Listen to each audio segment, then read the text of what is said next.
Muy buenos días. Les doy la más cordial bienvenida a esta segunda temporada de webinars que organiza el Centro de Análisis e Investigación sobre Paz, Seguridad y Desarrollo, Olof Palme, alrededor del tema general del COVID-19 y la gestión de crisis en un mundo complejo. Yo soy María Cristina Rosas, presidenta del Centro Olof Palme, y quiero hablarles del tema que vamos a abordar el día de hoy, un tema de singular relevancia, dado que se estará analizando la problemática del agua, la seguridad hídrica y el COVID-19. Para ello contamos con la participación de tres distinguidos panelistas: la licenciada Fernanda Padilla, el maestro Luis Eduardo Pérez Ortiz Cancino y el ingeniero Martín Argueta. Voy a presentar datos curriculares de nuestros panelistas del día de hoy. La licenciada Claudia Fernanda Padilla Rangel es licenciada en Relaciones Internacionales por la Facultad de Ciencias Políticas y Sociales de la UNAM. Del 2017 y hasta febrero de 2019, trabajó en el sector público como apoyo administrativo en la Gerencia de Cooperación Internacional de la Comisión Nacional del Agua, CONAGUA. Actualmente es jefa de departamento en la Administración Central de Atención Aduanera y Asuntos Internacionales del Servicio de Administración Tributaria. Es miembro del Centro de Análisis e Investigación sobre Paz, Seguridad y Desarrollo, Olof Palme AC, y sus áreas de investigación, sus intereses de análisis, incluyen el medio ambiente, la seguridad nacional, la seguridad hídrica, los derechos humanos y el comercio internacional. El maestro Luis Eduardo Pérez Ortiz Cancino es ingeniero civil con posgrado en geotecnia por la UNAM, cuenta con diplomados en alta dirección, administración y dirección de proyectos por el Tecnológico de Monterrey, en seguridad nacional por la Escuela de Inteligencia de la ESICEN, de la Secretaría de Gobernación, cuando estaba adscrita a la Secretaría de Gobernación. Ya ven que ahora forma parte de la nueva Secretaría de Seguridad Ciudadana. También él tiene especialidad en integración de programas internos de protección civil. Fue coordinador de protección civil en Atizapán de Zaragoza. Ingresó al gobierno federal por servicio profesional de carrera en la CEGOV, en administración de emergencias. Director de gestión de riesgos en Cedesol Federal. Acompañó proyectos para 272 municipios. Primer director de análisis y gestión de riesgos en CENAPRED.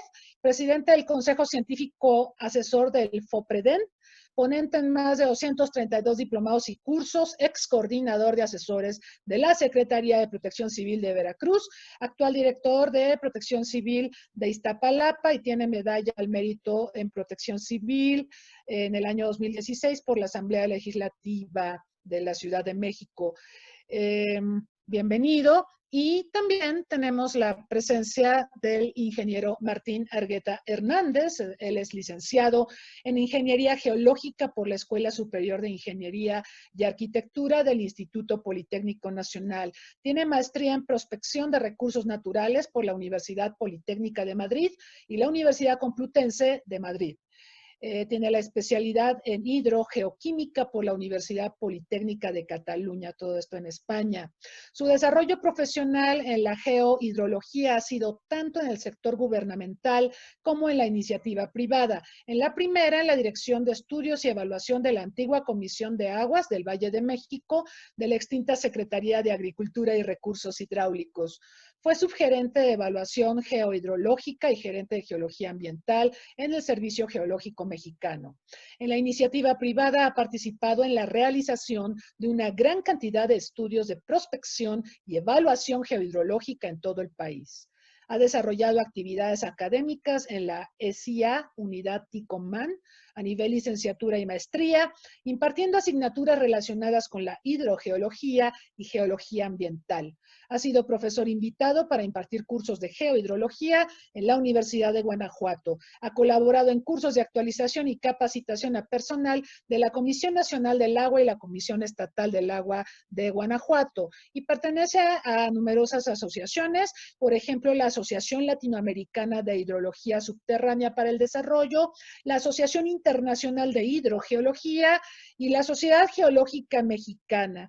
Ha sido asesor de la Organización Meteorológica Mundial y dentro de la Asociación Geodrológica Mexicana fue vocal de la organización, vicepresidente técnico y actualmente es el vicepresidente de esta institución. Realmente es un honor contar con la participación de todos ustedes. Sean muy bienvenidos. Les agradezco también la gentileza de haber aceptado participar en este seminario y les recuerdo la dinámica a nuestros participantes y asistentes a este chat de Zoom y también a quienes nos están sintonizando vía Facebook Live. Los participantes van a tener 3 rondas para exponer sus planteamientos. La primera es la más larga, es donde harán el planteamiento central del tema que nos ocupa, por espacio de 10 a 15 minutos. Después de que todos ellos hayan hecho esta primera ronda, vamos a recoger preguntas de parte de ustedes. Los invitamos en el chat de Zoom y en Facebook Live a formular sus preguntas, comentarios, observaciones y las pondremos a consideración en una segunda ronda a nuestros panelistas por espacio de unos 5 minutos para cada uno. Y habrá una tercera ronda, esta última, para recoger algún aspecto que se considere pertinente, enfatizar, recoger alguna otra pregunta también y las, por supuesto, reflexiones finales. Sin más, vamos a comenzar y le vamos a pedir a Fernanda Padilla, por favor, que haga uso de la palabra. Muchas gracias, doctora, por la presentación. Buenos días a todos, buenos días a todas, a la audiencia en general.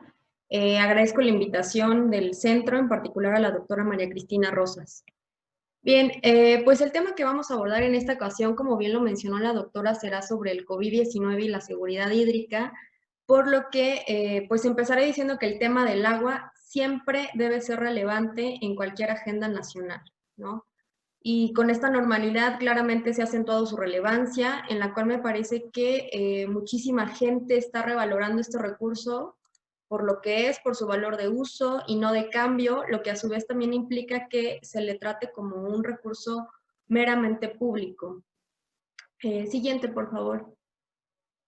Y bueno, ahora más que nunca considero importante rescatar esto último porque estamos viendo una cantidad de cambios en las relaciones internacionales desde un régimen interestatal que pasó de ser relativamente cooperativo a una intensa rivalidad comercial.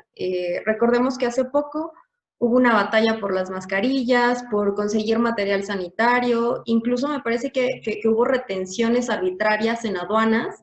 Y bueno, en general se ha visto un aumento significativo en el proteccionismo, en lo que son términos comerciales.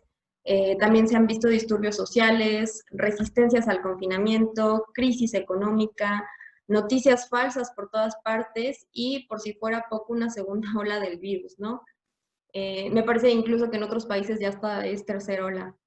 Y bueno, me parece que ahora, en cuanto más se siente este miedo colectivo, esa incertidumbre derivado del conjunto de estas situaciones, aunado a muchas otras, me pareciera que también hay un deseo por parte de las sociedades por contar con un Estado fuerte, con un Estado de autoridad, y con esto no me refiero a un Estado autoritario, no para nada, sino con un Estado que tenga políticas que beneficien y que prioricen a los sistemas públicos de salud y, por supuesto, todo lo que tenga que ver con lo que es la infraestructura necesaria para acceder al agua, que, pues, en principio es lo que nos mantiene a salvo en este contexto. Y bueno, este virus ha puesto al descubierto muchísimas carencias, dejando entrever que todas esas decisiones que en algún momento hubo de recortes, de austeridad a lo público, están pagándose tremendamente caro en muchísimas latitudes.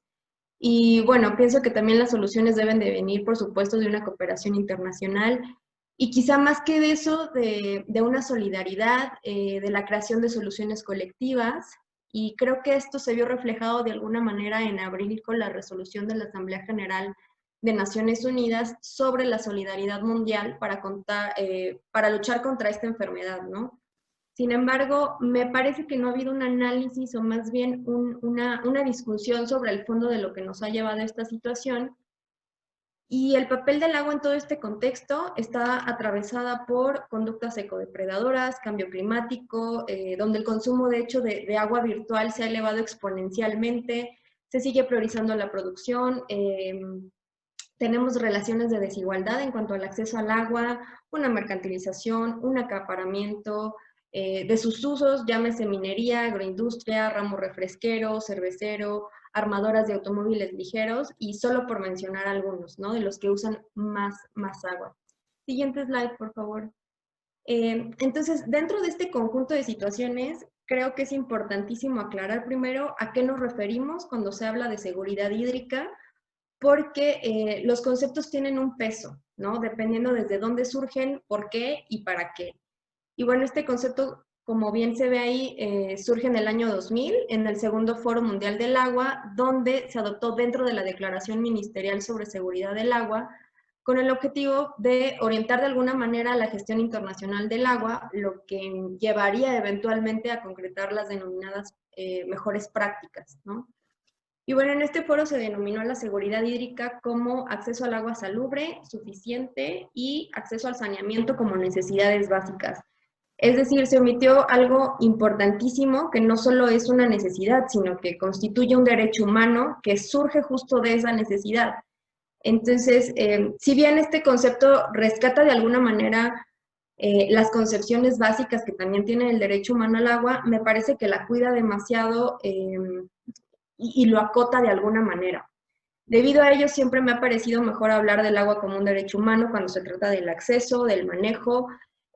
No obstante, me parece que sí existen algunas definiciones de seguridad hídrica que incluyen lo que es el derecho humano al agua, digamos, definiciones maximalistas. Una de ellas es de la doctora Úrsula Oswald Spring. Y bueno, ya entrando al tema, esta pandemia me parece que exige tener normas de higiene adecuadas, y esto representa un suministro continuo de agua potable, como también un sistema de saneamiento que realmente sea operativo. Siguiente. ¿Qué realidad tenemos de esto? Bueno, las cifras no son nada alentadoras. De acuerdo a un informe de la OMS, junto con ONU Agua del 2019, indica que todavía tenemos muchas desigualdades, con 2.200 millones de personas en todo el mundo sin agua potable gestionada de forma segura, 1.200 millones de personas no tienen saneamiento gestionado tampoco de forma segura, y 3.000 millones de personas carecen de estas instalaciones básicas, incluso para lavarse las manos en el hogar. Estamos hablando que cerca del 28% de la población mundial carece del acceso al agua y otro 55% carece de un sistema de saneamiento adecuado. Me parece que no son cifras menores, y bueno, los afectados son las mismas personas de siempre, los grupos más vulnerables que están atravesados por su situación de clase, su situación de raza y su situación de género, ¿no? Podemos hablar de población, de personas que viven en asentamientos informales, personas sin hogar, presos, ancianos, mujeres, niños, niñas, personas con discapacidad, migrantes, refugiados, personas de bajos ingresos y gente en situación de guerra, siendo minorías que por haber tenido históricamente menos acceso a los servicios de salud, padecen con muchísima más frecuencia pues de una serie de patologías graves. Siguiente, por favor. Y bueno, aunado a ello, tenemos otras tendencias a considerar que ya ponían en peligro este acceso al agua antes de la pandemia y que ahora pues tendríamos que revalorarlas y considerarlas mucho más. Y bueno, el primero es el calentamiento global, ¿no? Es un tema que no me voy a detener mucho en ello, ya es bien sabido, pero el papel del agua aquí es que regula la temperatura de la atmósfera, y tantas alteraciones ya han provocado un aumento en las inundaciones, sequías extremas, ha desafiado muchísimo la resiliencia de los sistemas de agua y también de saneamiento. Y esto a su vez está acompañado por lo que son las olas de calor, ¿no? Que agravan la situación de los países que de hecho ya tienen un estrés hídrico, y esto afecta principalmente a los países en desarrollo, pero tiene consecuencias devastadoras para lo que son los pequeños estados insulares. Entonces, en general, estos cambios pueden arrasar con suministros enteros de agua o dejarlos contaminados, ¿no? Y sobre la contaminación, que más adelante se va a abordar mejor el tema, también hay cifras alarmantes, ¿no? Actualmente contamos con más de 800 niños, o sea, se sabe que más de 800 niños mueren al día debido a diarreas causadas por agua, ¿no? Agua que es poco salubre, que no tienen sistemas de saneamiento, sus prácticas de higiene son inadecuadas y bueno, aunado a la pandemia, me temo que estas cifras van a aumentar. Aquí entra otro factor y seguimos en la misma tendencia, ¿no? Del calentamiento. Lo que es el tratamiento de aguas residuales, lo cual también ha contribuido de alguna manera a lo que es el cambio climático, porque también generan gases de efecto invernadero y esto representa un 3 y 7% de todas las emisiones contaminantes. Y además se estima que a nivel mundial, ¿no? Que de entre un 80 y un 90% de las aguas que se liberan al medio ambiente lo hacen sin ningún tipo de tratamiento. Y esto es bien importante porque ya, o sea, debe de existir esta protección a las fuentes de agua, porque se ha demostrado que en la transmisión del COVID es casi nula mediante fuentes de aguas contaminadas o heces, pero sí se deben de tomar una serie de acciones para mejorar la seguridad del agua, ¿no? A través de su tratamiento, en el punto de distribución, de recolección, de consumo y por supuesto garantizar que el agua tratada se almacene de manera segura en los hogares, en contenedores que estén cubiertos y que sean limpiados regularmente, ¿no? Esto de alguna manera incluye lo que sería pues el principio precautorio, ¿no? Todavía desconocemos mucho de este virus, pero no está de más el tratamiento. Bien, una segunda tendencia, tenemos que hay un número creciente de personas que viven en zonas que enfrentan estrés hídrico y actualmente son 2.000 millones de personas, lo que sin duda va a aumentar las vulnerabilidades en lo que es el suministro. Siguiente, por favor. Como en una tercera tendencia tenemos una rápida urbanización que implica esto una sobrecarga a los recursos hídricos y a los ecosistemas existentes, aunado al desarrollo de megaciudades. Entonces, estas megaciudades agregan el desafío de que se tienen que extender todos los servicios de agua y el saneamiento, cuando todavía tenemos alrededor de 1.000 millones de personas que viven en asentamientos informales, que no cuentan con redes de agua. Una cuarta tendencia es la infraestructura deteriorada. Es decir, nunca se le ha dado mantenimiento y ahora en este panorama de crisis económica me parece que sí se requiere acelerar las inversiones, por supuesto, en las infraestructuras después de décadas de subinversión. Siguiente, por favor. Por último, y creo que de los más importantes, son los usos insostenibles de los recursos hídricos, ¿no? Esta pandemia la tenemos que ver desde la perspectiva de una crisis de la relación sociedad-naturaleza. Considero que es urgente que los usos de agua se hagan sin que se afecte el metabolismo hídrico, es decir, que las actividades humanas respeten todo lo que es el ciclo hidrológico, saber cuánto se toma, cuánto se devuelve, que no se traspasen esos límites por cuenca, por región, por territorio, y que exista esta conciencia de respeto a esos límites naturales. Y me parece importante rescatar esto porque fue algo de lo que mencionó el exsecretario Víctor Manuel Toledo en su momento. Y bueno, recordemos que uno de los usos más intensos del agua viene de la agricultura y es aquí donde tenemos un tema importantísimo que es la zoonosis, ¿no? Donde la producción animal y la ganadera continúa incrementando día tras día y se sigue realizando de manera insostenible. Actualmente, de acuerdo a cifras de la FAO, la demanda promedio por persona de productos cárnicos se ha duplicado en los últimos 50 años y por lo menos una cuarta parte de la superficie terrestre se utiliza para el pastoreo. Entonces, pues este rápido crecimiento en la producción ganadera ya está creando amenazas obviamente para la salud pública que sí están asociadas a lo que son el cambio de patógenos de animales humanos y esto representa riesgos pandémicos potenciales. Hasta ahora se sabe que el 60% de los 1.500 agentes de enfermedades infecciosas humanas son zoonóticas, ¿no? Y todas las infecciones emergentes superiores al 75% son también de este origen. Entonces, la importancia de la zoonosis por la vía del agua es que el estiércol del ganado en el agua, la defecación de la vida silvestre en las vías fluviales, no se tratan, ¿no? Por eso es tan importante el tratamiento del agua. Siguiente, por favor. Bueno, en el panorama nacional que tenemos, actualmente en México, pues el panorama no es alentador. ¿Por qué? Porque existe un deterioro en la calidad del agua superficial y un manejo deficiente, lo que ha llevado a optar por la extracción de agua subterránea principalmente para uso agrícola, industrial y consumo humano. Entonces, ¿qué está pasando? Que estos tres sectores pues entran en competencia de alguna manera. Entonces, estamos ante una extracción de agua subterránea, que es agua fósil y tarda millones de años en regenerarse, por lo que continuamos teniendo usos insostenibles, sobreexplotación de acuíferos, fugas en el sistema que te administra el agua, y por lo tanto tenemos un problema de acceso, ¿no? Eso se ve reflejado en un problema de acceso. De acuerdo al Coneval, Guerrero, Tabasco y Chiapas son las entidades con más porcentaje de población sin acceso al agua, en contraste, por ejemplo, con Nuevo León, Tlaxcala y Aguascalientes. También se ha identificado que de toda la población rural que existe en estas zonas, el 21% de los que hablan alguna lengua indígena presentan carencia por acceso al agua.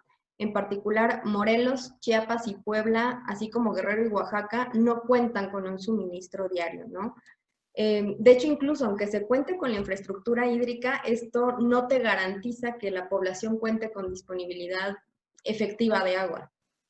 Y bueno, de acuerdo al INEGI, poco más de 2 millones de hogares no contaban con agua entubada, por lo que dependen de lo que son pipas, acarreo de agua de pozos, acarreo de algún cuerpo de agua, o bien recurren a lo que es la compra de garrafones. Y bueno, dentro de esta zona que estamos analizando, 179 municipios, es decir, más del 30% de la población no tiene acceso al agua y la mayoría son pueblos indígenas. Entonces, esto hace imposible que por lo menos para 9.1 millones de personas puedan seguir las medidas sanitarias básicas que requerimos ahora, como el lavado de manos. Entonces, pues también tenemos otras cifras con hogares que reciben agua diariamente, otros de 5 a 3 veces por semana y otros que reciben 2 días o menos a la semana. Y esto es muy alarmante porque recientemente la Comisión Nacional del Agua estimó que durante la contingencia iba a aumentar hasta en un 50% el consumo de agua en los hogares. Siguiente, por favor. Y bueno, estamos en una coyuntura donde pues el Programa Nacional Hídrico 2020-2024, dentro de sus 5 objetivos generales, particularmente el primero, plasma justo este derecho humano al agua, ¿no? Donde me parece que se puede abordar y dar solución a estas problemáticas, considerando a lo mejor un México post-pandemia, cuáles serían nuestros siguientes escenarios. Y bueno, es aquí donde la reforma a la actual Ley de Aguas Nacionales toma muchísima relevancia porque tenemos pendiente esto desde el 2012, o sea, adecuar el reconocimiento constitucional que ya tenemos en el artículo 4 mediante una nueva ley que siente justo las bases para garantizar este derecho. Y bueno, aunque ya han existido varias propuestas, en 2015 hubo 2 que fueron desechadas por inconformidad social y actualmente hay 5 propuestas que ya están en proceso de dictamen. Y bueno, el 4 de febrero de 2020 se presentó la propuesta de ley de iniciativa ciudadana, la cual está respaldada por 198,000 firmas. Y me parece muy importante porque está conformada por un grupo transdisciplinario importantísimo que consultó a todos los sectores y tienen un trabajo de muchos años. Entonces, pues la importancia de todas estas propuestas es que pues tienen un respaldo social importante, un respaldo académico, un respaldo científico y se decidió hacer una ley consensuada. O sea, todas estas propuestas se van a meter en una sola que considere todos los elementos que pues les acabo de mencionar de alguna manera, ¿no? La relación del agua con la alimentación, con el saneamiento, con el medio ambiente sano, con el desarrollo y ahora más que nunca con su relación con la salud, ¿no? Por lo que no queda más que esperar que el Estado mexicano pues trabaje para que en la práctica este derecho sea una realidad para todos y que al mismo tiempo se cumpla con esta obligación internacional que tenemos pendiente desde el 2010. Siguiente. Eso sería todo. Muchas gracias. Muchas gracias a Fernanda Padilla por esta reflexión, por esta aproximación a la problemática global y nacional. Efectivamente, el tema de exclusión en el acceso al agua es un tema crítico. Lo han enfatizado los organismos internacionales. 3 de cada 10 personas, o sea, un tercio de la humanidad, no tiene acceso al agua, y UNICEF nos recuerda que 6 de cada 10 carece de acceso a saneamiento seguro, mientras que la Organización Mundial de la Salud, nos señala la importancia del acceso al agua en esta pandemia y en general para hacer frente a las necesidades más básicas de saneamiento, de salud de la población mundial. Yo creo que es importante también reflexionar sobre lo que está ocurriendo a nivel global en términos de urbanización, porque viendo la urbanización en muchos países como el nuestro, esta acontece de manera muy desordenada y se compromete obviamente el acceso a servicios básicos como puede ser justamente agua y saneamiento. Así que tenemos mucha materia prima para reflexionar. Le agradecemos mucho a Fernanda esta presentación. Antes de continuar, pues vamos a plantearles la encuesta del día de hoy. Esta es una encuesta sondeo respecto al acceso al agua. La pregunta es la siguiente, los invitamos a participar. En su colonia, municipio, casa, departamento, ¿con qué frecuencia tiene acceso al servicio de agua potable? Las opciones son siempre, la mayoría de los días de la semana, solo algunas veces por semana, un par de veces al mes, una vez por mes, una vez cada 2 o 3 meses, una vez al semestre, un par de veces en el año, una vez al año o nunca. Espero que todos tengan acceso alguna vez y que no haya respuestas de nunca. Pero bueno, vamos a continuar ahora con la presentación del ingeniero Martín Argueta. Bienvenido y tiene el uso de la palabra, por favor. Gracias, buenos días. Pues antes que nada, gracias por la invitación. Y bueno, pues lo que yo les voy a comentar, pues en parte ya la presentadora anterior tuvo pues un bosquejo de la problemática que se tiene a nivel nacional. Bien, el tema, pues, como se mencionaba hace un momento, es pues ya histórico, ha venido siendo muy recurrente, porque pues históricamente la historia del hombre está ligada a la presencia de cuerpos de agua, tanto a nivel, digamos, en el interior como en las costas, y bueno, pues ahí tenemos algunas fotos en donde vemos que históricamente, desde las primeras presencias de las civilizaciones, después la evolución, se fue evolucionando la tecnología para el suministro de agua, ya que se tenía históricamente la necesidad de cubrir esas demandas. ¿Pero qué ha pasado? Bueno, pues que hay diversos factores que influyen para garantizar el acceso a esa agua. Podemos dividirlo en históricos o previos y con los que se están presentando de manera más aguda con el COVID a nivel mundial.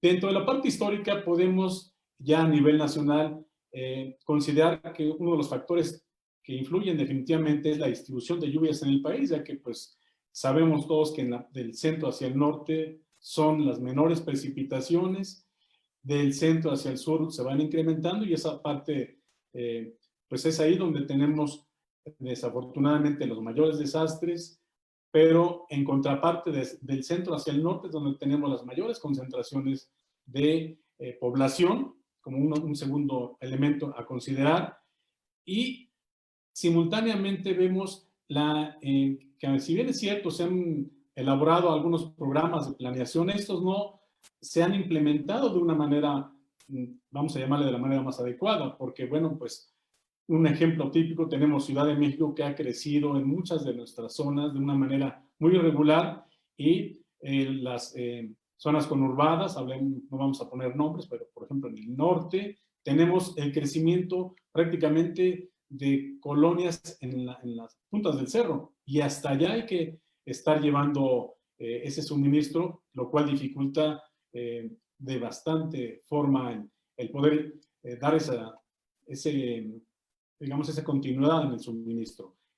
Y si a esto le agregamos también las deficiencias propias naturales del suministro, como son, por ejemplo, ya se mencionaba hace un momento, tuberías ya muy viejas, en donde tenemos fugas, esto se va incrementando, aunque si bien es cierto, el organismo encargado del suministro tiene una dotación promedio que teóricamente satisface a la población, esta no viene siendo muy eficiente. ¿Por qué? Pues porque tenemos fugas.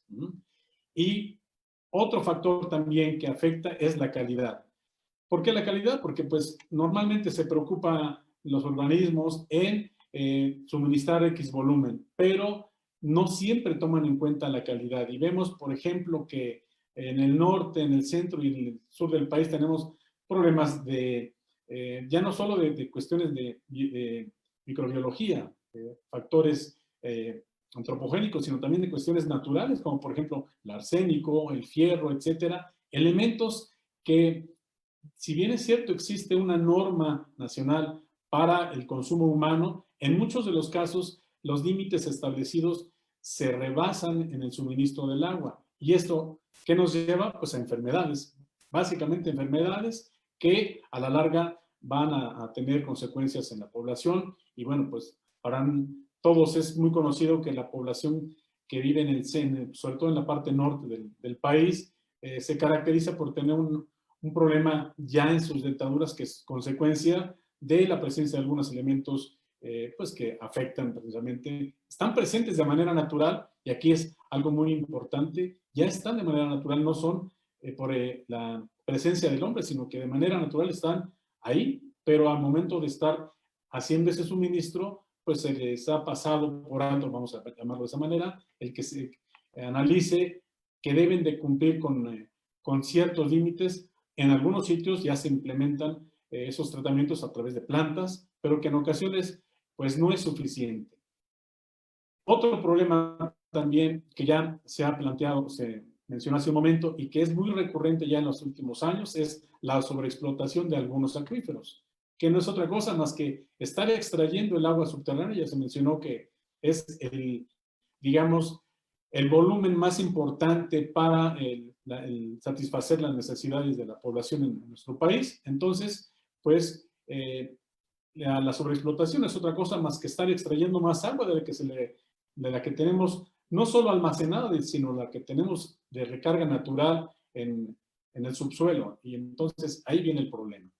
¿Qué estamos teniendo entonces en este momento? Pues que la distribución, como se mencionaba hace un momento, ahí lo vemos de manera muy, muy clara, es con esa línea roja, estamos haciendo una división entre la parte de clima, muy árido, y en la figura que está abajo, la precipitación a nivel nacional, algo que pues es un factor muy importante, porque si bien es cierto en el sureste, en el sur y sureste tenemos las mayores precipitaciones, las formas de captación no son las más adecuadas, porque bueno, pues para ejemplo lo que ha estado ocurriendo en las últimas semanas. Bueno, pues aquí tenemos en esta presentación de color rojo los acuíferos sobreexplotados, que coinciden precisamente con las zonas de menor precipitación y donde se tiene la mayor concentración de población, que es la figura que tenemos en la parte inferior. Y bueno, pues ahí tenemos ya un conjunto de elementos que van a tener como consecuencia el desabasto a la población.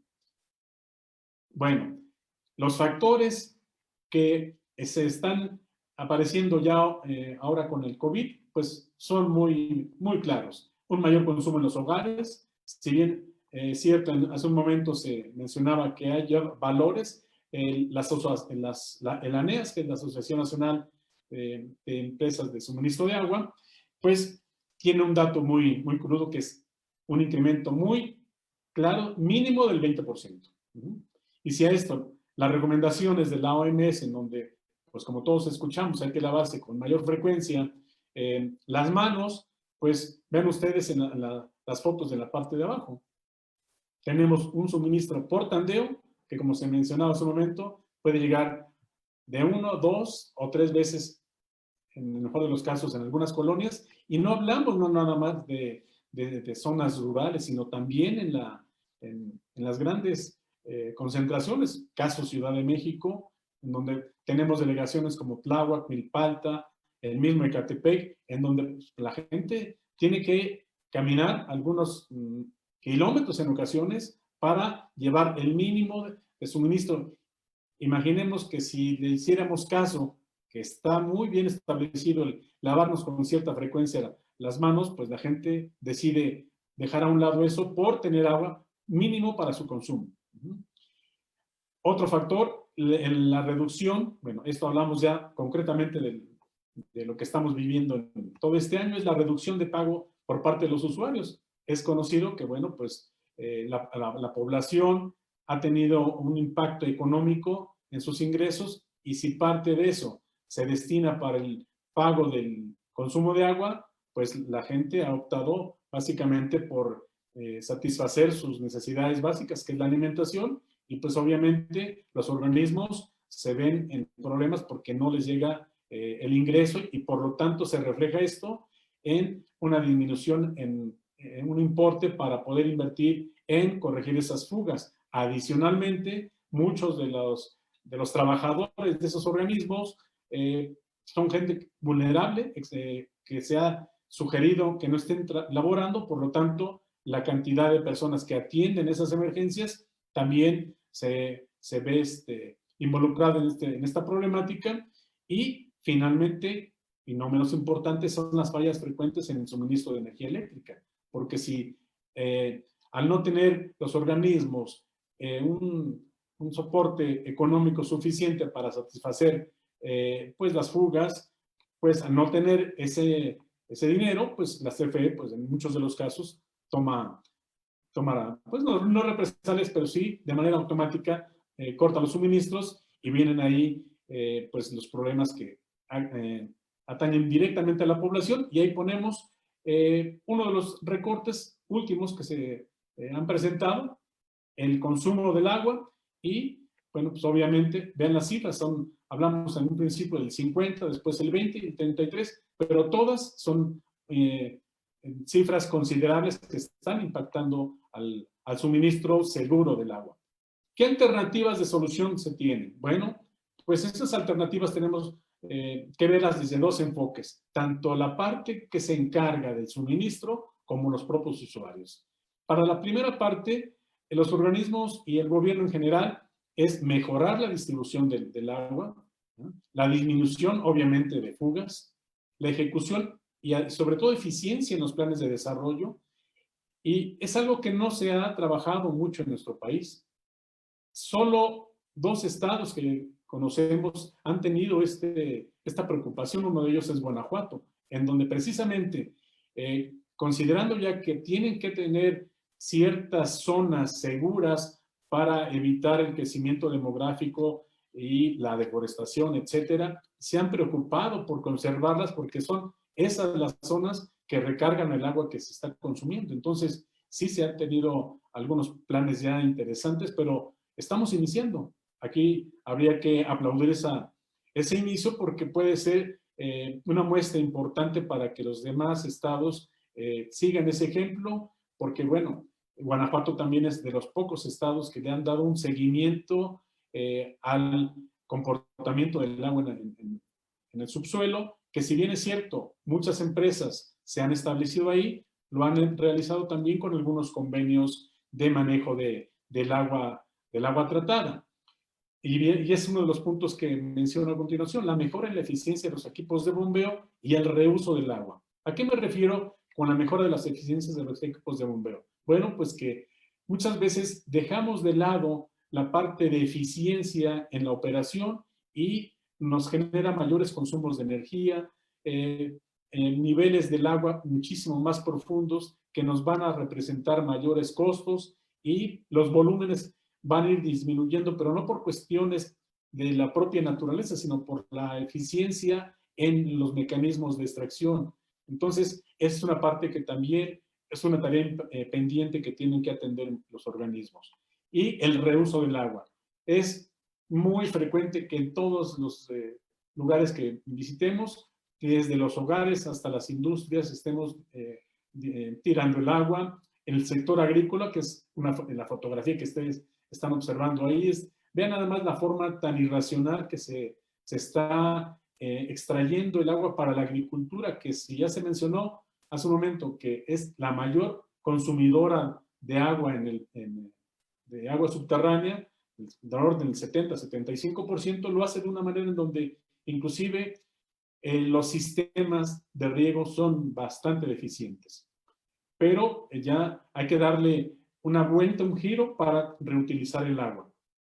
¿Y esto en qué se va a reflejar? En la recarga de acuíferos, que es, si bien es cierto, se contempla por parte de Conagua, no hay esa motivación, porque en México solo hay 1 o 2 zonas a nivel nacional que tienen plantas de tratamiento, hacen sistemas de recarga de acuíferos, y hay un apartado en donde se le motiva a ese organismo de una forma en donde se le van a reducir algunos costos y eso no se ve reflejado. Entonces, en lugar de que estemos incentivando el reuso o la recarga de acuíferos, se le está dejando de lado. Entonces, es algo que debemos de trabajar, y en este caso muy concreto la Conagua, para motivar que se tengan más recarga de acuíferos y darle un poquito más de alternativas al uso. Y bueno, la actualización de las tarifas de agua. ¿A qué me refiero? Bueno, que existen zonas en donde pues se cobra pues un costo alto en el consumo, pero otros que son de las grandes ciudades en donde el metro de agua vale muy poco y no le damos a nivel población el valor y por eso pues desperdiciamos. Y algo muy importante, actualizar básicamente esos valores de disponibilidad en el subsuelo a través de estudios con mayor frecuencia por parte de Conagua. Si bien es cierto, de manera continua se dan publicaciones para conocer las disponibilidades, también es cierto que esos datos no son muy recientes. Entonces, estamos trabajando con datos que nos dicen de estudios, pero que se realizaron hace 10 años, cuando las condiciones de suministro y las propias del agua en el subsuelo han cambiado. Entonces, es muy importante que la Conagua tenga en mente esa actualización para que todo sea más confiable los valores que estamos manejando. La otra parte también importante son los usuarios. ¿A qué me refiero con la participación de los usuarios? Que debemos de darle un uso eficiente y razonable al agua. Todos los consumidores desde la propia casa. O sea, no sé si recuerdan por ahí que hace algunos años hablaban de que no lavemos los vehículos con manguera, etcétera. Pues sigue siendo vigente el no estar barriendo nuestras banquetas con el agua y sobre todo también el consumo individual. Cuando uno se va a la regadera, deja que salga 20 litros de agua fría, se desperdicia y después ya sale el agua caliente. Entonces tenemos que tener conciencia en ese sentido. Evitar la contaminación. Es muy frecuente, esas fotografías que están en la parte de abajo no son de otra parte, son de México, y la del centro es de la zona metropolitana. Entonces vean nada más todas las condiciones que tenemos, de un desinterés también de los usuarios por esta parte. Y obviamente, dentro de lo posible, cumplir con los pagos del suministro, porque pues si no tiene los organismos ingresos por parte de los consumidores, el gobierno no va a tener el suficiente dinero para hacer todas las tareas de búsqueda, mantenimiento y operación de los sistemas de agua. Entonces, es una tarea en donde todos tenemos que participar porque ya tuvimos un aviso muy importante, que es la disminución de agua en los años más frecuentes, y este año se ha, digamos, magnificado por la aparición del COVID, en donde pues andamos pues buscando aguas por todas partes, y que inclusive organismos en donde tienen que satisfacer millones de habitantes como es Ciudad de México, andan teniendo problemas para no solo la perforación, sino para el suministro de zonas del centro del país. Entonces, en conclusión, ¿el agua es un derecho humano? Sí, efectivamente, pero requiere de la participación de todos porque esa fotografía que aparece ahí, si bien es de una nación africana, se parece en mucho a algunas que podemos ver en nuestro país. Bueno, pues es una materia en donde todos debemos reflexionar y participar. Agradezco mucho su atención. Muchas gracias al ingeniero Argueta por esta extraordinaria presentación, donde nos recuerda la importancia de una correcta gestión del agua, de los recursos hídricos con los que contamos.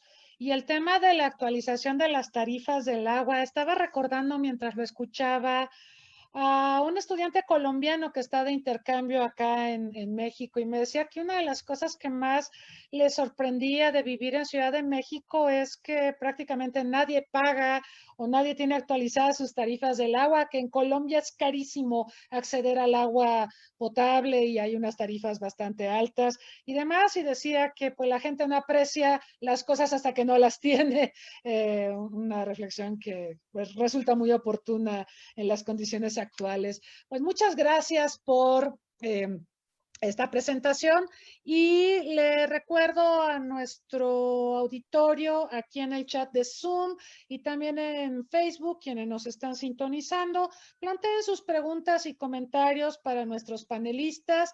También participen en la encuesta. Estamos haciendo un sondeo respecto a la periodicidad con la que tienen acceso al agua. Y, por supuesto, este es un tema que vamos a comentar un poquito más tarde. Sin más, le vamos a pedir al maestro Luis Eduardo Pérez Ortiz Cancino que haga el uso de la palabra, por favor. Muchas gracias. Un gusto compartir esta mañana reflexiones con Fernanda y con Martín. Y en contraste con lo que ellos han planteado de manera complementaria, deseo platicar con ustedes sobre un enfoque más de la seguridad hídrica que vislumbra el agua no como beneficio que requiere acceso equitativo y de calidad, sino el agua como una amenaza, una capacidad destructiva que puede tener la naturaleza en conjunto con las acciones que hace el ser humano, porque hoy en día el agua es una capacidad destructiva socionatural, es decir, hay una combinación entre acciones humanas y de la naturaleza. Yo quiero agregar este otro enfoque a la charla de esta mañana y particularmente desde la idea de lo que es la inteligencia de riesgos, la seguridad hídrica y el COVID-19. En primer lugar, quiero plantear con ustedes esta idea de inteligencia. Cuando hablamos de una persona inteligente, pensamos en alguien que tiene la capacidad de comprender un problema, de decidir y de tomar acciones para resolver este tipo de problemas.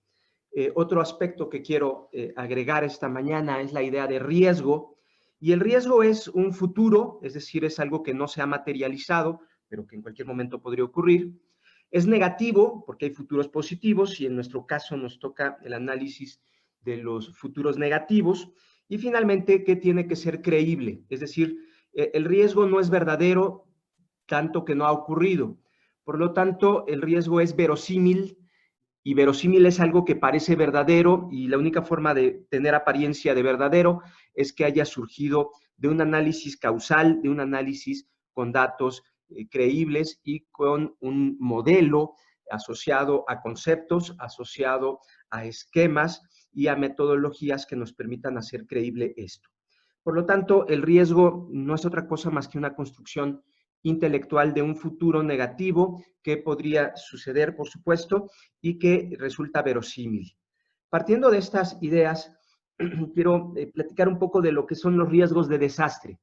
Los riesgos de desastre son daños y pérdidas. ¿Y qué son daños? Los daños son muertos, los daños son heridos o enfermos, en este caso. Los daños tienen que ver con los objetos que se rompen, con los mecanismos que se averían, o con los objetos que se deterioran. Pensemos en un hotel impactado por un huracán, se rompen ventanas, se averían ascensores, se deterioran alfombras, y el costo de todo esto es lo que podríamos llamar la expresión económica de los daños. Es muy importante mencionar que en este caso las inundaciones, que es algo de lo que voy a hablar con ustedes, presentan algunos de estos daños materiales, y por otro lado el COVID está enfocado particularmente en muertos y en enfermos. Es decir, el COVID no nos va a generar el SARS-CoV-2 no nos va a generar daños como rupturas, averías o deterioros. Sin embargo, combinados nos dan algo que pudiera ser mucho más complejo de entender y de atender. En cuanto a las pérdidas, que es el segundo componente del riesgo de desastre, se refieren a beneficios que dejamos de recibir. Pueden ser como resultado del daño sufrido en el hotel que les platicaba, pues la cancelación de reservaciones es un efecto de las pérdidas. En el caso del COVID, los niños huérfanos, por ejemplo, que van a dejar de ser cuidados, de ser protegidos, de ser alimentados por sus padres, son pérdidas.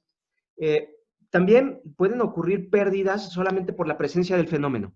Es decir, en este caso, el hecho de que haya un virus nos ha obligado a aislarnos para reducir la exposición al virus y pues hay un lucro cesante, hay una serie de beneficios que dejamos de recibir solamente por la presencia del fenómeno o como resultado del daño, como lo he mencionado.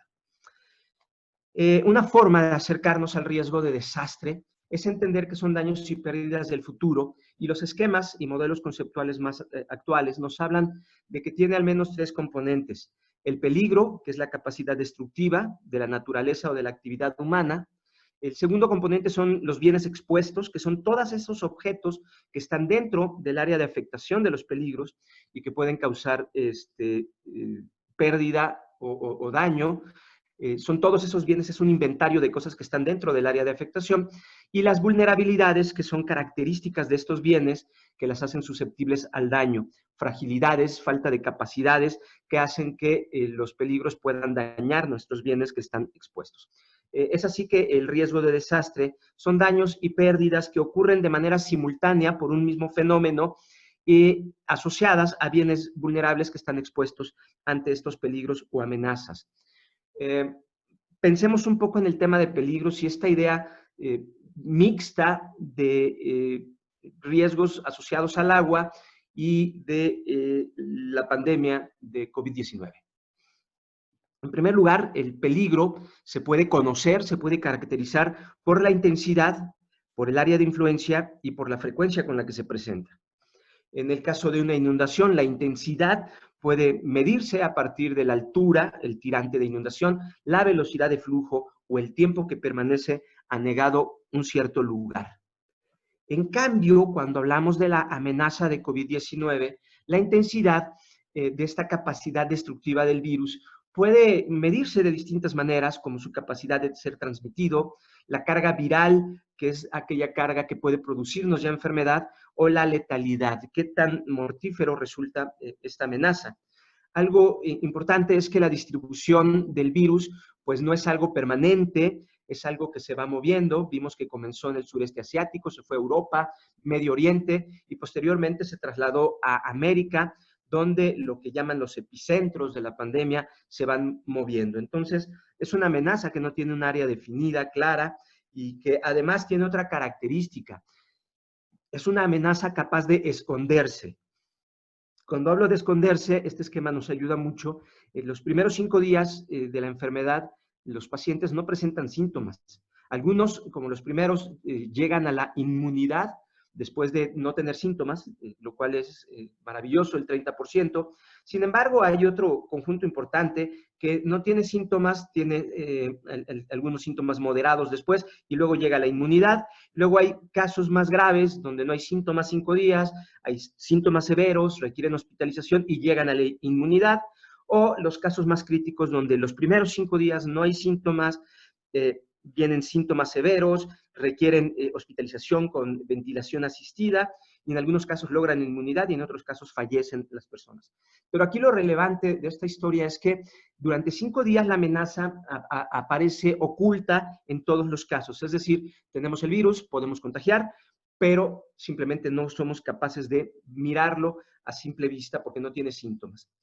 El segundo componente, además de la capacidad destructiva, son los bienes expuestos, es decir, todo aquello que puede ser afectado por esta capacidad destructiva, que en este caso son 2, el agua y por otro lado el virus.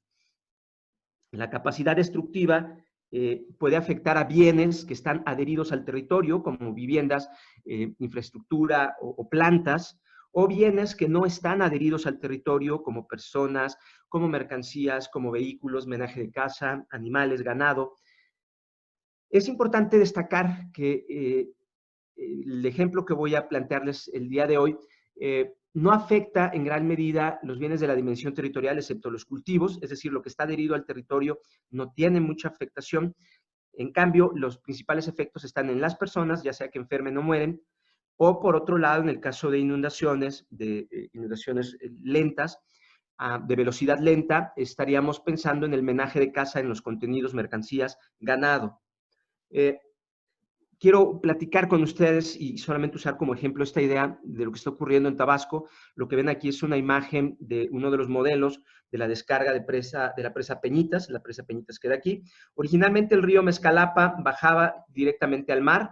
Sin embargo, hace 3 siglos aproximadamente decidieron desviarlo y lo desviaron hacia Villahermosa. Después el río pasaba por el sur de Villahermosa y lo desviaron al norte de Villahermosa por el Carrizal. Y luego este carrizal salía al mar. Sin embargo, a alguien se le ocurrió que estas tierras eran importantes y lo desviaron nuevamente hacia lo que es el viejo Grijalva. Y bueno, finalmente lo último que hicieron fue construir una compuerta en esta región, donde enviaron el agua por el río Samaria. Y bueno, lo que quiero dar a entender es que nada de esto es natural, empezando por la presa, o todo el sistema de presas en Chiapas, y en la planicie tabasqueña nada es natural, todo ha sido alterado por el ser humano. Y ahí, dentro de esa área de afectación, tenemos bienes expuestos. Hay bienes de la dimensión territorial, particularmente están afectados cultivos, infraestructura, algunas carreteras han sufrido algunos daños. Y por otro lado, ahí también tenemos personas, tenemos mercancías, tenemos menaje de casa, colchones, que están siendo afectados por la inundación. Pero en este caso, de manera concurrente, tenemos otra amenaza no definida en el espacio, es decir, ocurre en cualquier parte del territorio, y es el virus SARS-CoV-2. Y parte de las estrategias que hemos empleado es quédate en tu casa, es decir, un aislamiento social para reducir la exposición de las personas ante esta amenaza o virus. Y bueno, cuando aparecen ya en conjunto, si tu casa está inundada, esta idea de quédate en tu casa resulta bastante compleja de cumplir. El último elemento del riesgo del que quiero platicar el día de hoy es la vulnerabilidad. La vulnerabilidad es la facilidad con la que nuestros bienes pueden ser dañados. En el caso del SARS-CoV-2 podemos pensar que hay vulnerabilidades intrínsecas y vulnerabilidades sociales. La intrínseca tiene que ver con las personas, con su estado de salud, la obesidad, las personas mayores de 60 años, aquellos que tienen diabetes, cáncer, inmunodeficiencias, enfermedades pulmonares crónicas, enfermedades renales o incluso embarazo, no es una enfermedad, pero es una condición intrínseca, pueden sufrir con mayor gravedad el tipo sanguíneo, las personas con sangre tipo A, pueden sufrir con mayor facilidad este impacto. Y por otro lado está la vulnerabilidad social, que tiene que ver con la pobreza, con la educación que nos permite comprender o no un virus. El virus no se puede ver y solamente lo podemos ver a través del conocimiento, a través de los esquemas mentales o, por supuesto, a través de microscopios electrónicos y otro tipo de instrumentos, pero para la mayoría de las personas solamente lo podemos ver a partir de nuestro conocimiento. También tiene que ver con nuestros medios de vida, qué tan estables son, qué tanta necesidad tenemos de salir a la calle o podemos aislarnos. Ahí hay una diferencia muy importante entre quienes tienen que estar en la calle trabajando y quienes pueden permanecer en sus hogares. Pero permanecer en tu hogar también implica que haya ciertas condiciones y el hacinamiento ha sido uno de los más graves problemas que ha provocado violencia intrafamiliar incluso. Entonces, quiero solamente agregar algunos elementos a estas ideas de lo que ha ocurrido en Tabasco en el 2020 y quiero mostrarles esta gráfica que elaboré yo precisamente hace unos días pensando en esta charla con ustedes, y es el número de casos diarios por municipio de los 17 municipios de Tabasco, ocurridos desde el 29 de octubre hasta el 24 bueno, el 23 más bien, porque el 24 no estaba el registro completo, el 23 de noviembre. Algo que quiero comentarles es que todo este impacto de inundaciones comenzó particularmente por el Frente Frío número 9, que tuvo sus principales impactos a partir del 27 hasta el día 30, la madrugada del 30 cayeron las principales lluvias, y si nosotros le sumamos 5 días a este Frente Frío, vemos que ocurre un pico. No quiero decir que haya una relación directa, solamente estoy mostrando algo que me llamó la atención al observarlo. Puede ser por muchas razones el que haya habido un pico, pero es curioso que después del Frente Frío número 9 ocurren las principales inundaciones, particularmente en el municipio de Centro. Centro es esta línea color amarillo, y vemos un pico particularmente en Centro, en esta región de la planicie tabasqueña. Posteriormente se tomaron decisiones como desfogar la presa Peñitas. La presa Peñitas estaba muy llena porque ahí hay un dilema entre generar energía eléctrica para toda la península de Yucatán en este sistema de presas, o por otro lado, mantenerla vacía para evitar inundaciones. Entonces, ahí hay un dilema en el uso que se le da a esta agua. La dejamos correr poco a poco, la regulamos y la enviamos al mar, o la guardamos para producir electricidad o generar riego. Hay muchas formas de usar una presa, y aquí pues se ve que eligieron mantenerla llena y su capacidad reguladora se vio sobrepasada, por lo tanto se tuvo que descargar agua a partir de los vertedores, pero vemos nuevamente cómo comienza este desfogue entre el día 3 y 4, y cuando contamos 5 días observamos nuevamente un incremento, y estos dos fueron los principales fenómenos: los frentes fríos, el 9, el 10, el 11, y posteriormente este desfogue de las presas, que bueno, no estoy queriendo decir que hay una relación directa, no tengo datos suficientes para plantearlo, solamente me llama la atención cómo ocurren estos eventos, que de algún modo vemos el número de días que desfogó, y si trasladamos esto aquí, pues vemos un número de incrementos, particularmente en ciertos municipios, ¿no? Entonces, bueno, ¿qué ha ocurrido? Bueno, pues hubo un impacto en los servicios médicos necesarios para atender la enfermedad, la pandemia. Vemos también que algunas personas fueron enviadas a refugios temporales, donde, bueno, no se ven condiciones muy óptimas, pensando que el agua anegada pues produce virus y puede generar vectores como mosquitos. Y por otro lado, bueno, las mismas autoridades han detectado casos de COVID-19 en los refugios temporales de Tabasco. Algo importante es que muchas personas decíamos, quédate en casa, y lo tomaron en serio. En muchas colonias las personas siguen en sus casas, siguen protegiéndose por un lado de la rapiña a la que le tienen miedo, pero por otro lado porque también hay cierto temor a ir a los refugios temporales por el virus. Y entonces vemos a las personas dentro de estos espacios donde pueden ocurrir enfermedades gastrointestinales, por supuesto, donde vamos a tener también problemas de micosis. Por otro lado, se recorta la energía eléctrica en estos sitios, pues porque puede haber efectos como personas electrocutadas. Entonces, es todo un cóctel de condiciones que, tanto por la inundación como por la enfermedad, se generan en estos espacios. Por supuesto, hay fauna peligrosa, no solamente vectores, sino lagartos, serpientes, insectos que pueden provocar lesiones hacia las personas. Algo que ocurre siempre en una emergencia es que habitualmente estamos en materia de gestión de riesgos en el primer cuadrante, donde hay poca demanda y hay poca capacidad de respuesta. Si somos sabios, construimos estos escenarios futuros y nos preparamos para ellos. Nos preparamos algo para inundaciones, pero para COVID no, y para ambos en conjunto menos lo hicimos.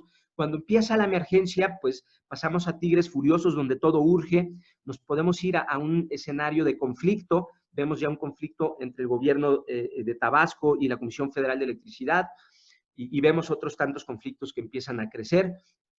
Lo ideal es movernos hacia la otra dirección, incrementando nuestras capacidades, para que finalmente con el tiempo podamos disminuir la demanda de servicios del gobierno, de servicios de gestión de riesgos, y podamos regresar a algo parecido a lo que podríamos llamar normalidad. ¿Cuáles son estas capacidades que hay que incrementar? La primera de ellas es la inteligencia, la segunda es la coordinación, y en tercer lugar el incremento de recursos necesarios para la gestión de riesgos. Y la inteligencia es algo muy importante, inteligencia entendida como proceso y como producto, y para ello, bueno, podemos acercarnos a las ideas de Sherman Kent, donde pensando en el tema de la inundación, hay una inundación, hay daños, hay pérdidas. Esto requiere ser registrado a través de censos, por ejemplo, Los daños están ocurriendo en el menaje, colchones y todo esto que vemos que está siendo dañado, y las pérdidas particularmente en la reducción de la actividad económica de estas regiones, que pues generan pérdidas para las personas. Tenemos que registrar esto, tenemos que tener sistemas de información, un conocimiento derivado del análisis para que después se pueda difundir la información y tomar decisiones. Una inundación que tiene daños y pérdidas que no es registrada, no genera datos. Si estos datos no son sistematizados, pues no tenemos información. Si esta información no es analizada, no hay conocimiento, y si el conocimiento no se difunde y se utiliza, pues todo lo que hicimos antes no sirvió absolutamente de nada. Esto genera problemas, porque aquí vemos el censo que están levantando, donde el cubrebocas, en el caso de las personas que están haciendo el censo, pues ya vemos que sirve ahí como un barbiquejo, y por otro lado, pues las personas afectadas están dentro del agua y tampoco se están protegiendo muchos de ellos. Cuando hablamos del virus, podemos aplicar lo mismo. Hay un virus, este virus está provocando enfermos. ¿Qué necesitamos? Necesitamos datos, como los resultados de las pruebas y los trayectos, es decir, dónde han estado estas personas y con quién han estado. Esto requiere sistematizarse para tener un sistema de información, saber quién ha estado en qué lugar. Esto no es nuevo, nosotros lo planteamos desde hace 9 meses. El gobierno federal apenas está acercándose a tener ideas. El gobierno de la ciudad pues ya creó estos sistemas donde tú te registras el lugar en el que entras. Y por otro lado, los que sí se adelantaron fueron el gobierno de Jalisco y el gobierno de Nuevo León, con sus sistemas radar, y recientemente Quintana Roo. ¿En qué consiste esto? Bueno, pues tú tienes un teléfono, es lo que han estado utilizando en otros países, donde con Bluetooth de baja energía detecta quiénes son las personas con las que estás en contacto, y en caso de que alguna de estas personas resulte positiva, pues toda la cadena, toda la red de contactos conocidos y desconocidos son registrados. Y bueno, estos sistemas de información requieren un cierto análisis con algoritmos de riesgo, y por supuesto este conocimiento se tiene que difundir para identificar y aislar a las personas asintomáticas, que son esas que se esconden, donde el virus se esconde sin darnos la oportunidad de adelantarnos en el aislamiento y contener el virus. El ciclo de inteligencia en ambos casos pues implica un requerimiento, es un requerimiento conjunto entre inundación y virus, un plan de inteligencia para recopilar los datos y los algoritmos, ir al terreno. Ya vimos que no se está haciendo con todo el cuidado. Hay que procesar los datos, hay que analizar la información, hay que diseminar y hay que explotar los datos. Esto sería una idea general del ciclo de inteligencia, y vemos que este ciclo, en el caso mexicano, pues simplemente no está siendo aplicado, y si se está aplicando de manera fragmentada. ¿Cuáles las conclusiones que yo quisiera dar en este primer momento? Que nos enfrentamos a desastres por múltiples amenazas. Este análisis multiamenaza requiere un enfoque sistémico del riesgo, es decir, darnos cuenta que la inundación va a afectar el hospital va a reducir las camas disponibles para atender personas enfermas, y así sucesivamente. La inundación va a permitir que se corte la energía eléctrica, por lo tanto, los equipos de bombeo y los equipos para suministrar agua potable van a ser afectados. Y finalmente, que esta inteligencia de riesgos tiene que ser transversal a sectores, a amenazas y a territorios para poder ser más efectiva. Entonces, yo aquí le dejaría y quedo al pendiente de cualquier comentario. Muchas gracias al maestro Pérez Ortiz Cancino por esta presentación, donde nos hace una reflexión un poco distinta sobre el agua como una amenaza a la seguridad, y con el ejemplo de Tabasco, que es sumamente dramático. Quiero comentar que es muy interesante el enfoque de las personas que trabajan en temas de protección civil y gestión del riesgo de desastres. Recordarán que en la primera temporada tuvimos una sesión destinada a este tema de COVID y gestión integrada del riesgo de desastres, y me gustan mucho las reflexiones de ustedes porque ustedes le dan mucha importancia al tema de la vulnerabilidad, y lo menciono porque por diversas situaciones profesionales se me ha consultado por instancias de seguridad nacional que siempre me preguntan que por qué insisto tanto en el tema de vulnerabilidad, que basta con identificar los riesgos de desastres y también identificar las amenazas, pero que dejan ellos volando mucho el tema de vulnerabilidad, y la verdad es que algo que hacen muy bien los especialistas en protección civil, como quienes nos han acompañado tanto en aquella ocasión como ahora con el maestro Pérez Ortiz Cancino, es que visibilizan la relevancia de trabajar el tema de vulnerabilidad a la par de identificación de riesgos y, por supuesto, cómo esto puede venir en amenazas a la seguridad. Quiero comentar también, es un poco a manera de comercial, pero creo que es oportuno, tanto Fernanda Padilla como Luis Eduardo y una servidora, escribimos en 2 capítulos en un libro que está por ser publicado, que se llama La seguridad extraviada. En este libro, Fernanda, por ejemplo, detalla el tema de la seguridad hídrica, Luis Eduardo trabaja el tema de gestión del riesgo de desastres a propósito de los terremotos de 2017. Él estaba en Iztapalapa y hace un recuento de muchas cosas que nos acaba de mencionar ahorita a propósito de Tabasco, lo de los censos, por ejemplo, pues el censo te sirve para hacer un diagnóstico, ¿no? Para saber qué se dañó, cuánto se dañó, por qué se dañó, qué factores determinaron que la situación fuera con esas características o se produjera con esas características. Entonces es muy interesante. Y yo trabajé un tema que es poco abordado, lamentablemente, pero que es tremendamente importante, el de seguridad cultural, que entre otros flagelos me permitió identificar los impactos de los fenómenos naturales en el patrimonio cultural.